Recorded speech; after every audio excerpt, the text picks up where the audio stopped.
မေ呀，你爱的酒병呢？他妹妹啥你呀？他妹呀，没啥劲哦。他这今年还欠你的，你穿啥没？啥都不要不？路啥都没买到，你别有病呢。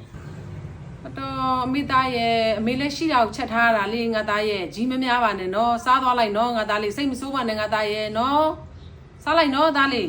အော်မစားဘူးအမေယာ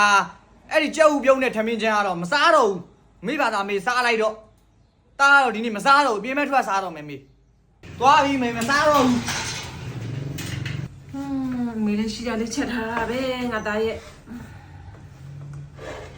အကျော်နေစောစောစစ်စစ်ရဲ့မိဘကိုဘလို့စကားတွေပြောနေတာတော့ပတ်ဝန်းကျင်ကြားလို့တော့မကောင်းဘူးဟဲ့ရိုင်းလိုက်တာဟဲ့မိချမ်းရဲ့တူတူပြောပါဟာငါမေကြားသွားပါအောင်မေဟာမေကခုရပိုင်ချမ်းမာကြီးကတိတ်မကောင်းဘူးမိချမ်းရဲ့အဲ့ဒါကြောင့်မို့လို့အိမ်မှာလဲကြောက်တလုံးနဲ့ထမင်းချမ်းပဲရှိတာအဲ့ဒါကြောင့်မို့လို့ငါစားလိုက်လို့ရှင်အမေတို့စားစရာမရှိပဲနေမှာဆိုလို့အမေအားဖြစ်အောင်လို့ငါဒီလိုပြောပုံပြီးထွက်လာတာပါမိချမ်းရာနင်ဒါတွေမသိပါဘူးဟာအမေလည်းအိပ်သွားပြီထင်တယ်ကြောက်ပြုတ်လေးနဲ့တော့အားရှိအောင်မေစားရလားမသိပါဘူးငါလည်းဘိုက်တွေစားလိုက်တာထမင်းချမ်းလေးကြံလေးလားမသိဘူးစားအောင်ပါမေငါမေထမင်းတောင်ကိုအောင်စားမသွားဘူးပဲ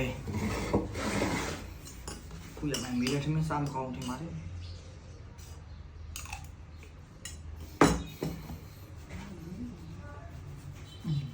မေအိပ်ပြောနေလားကောင်းကောင်းအိပ်ပြောရလားမေပါ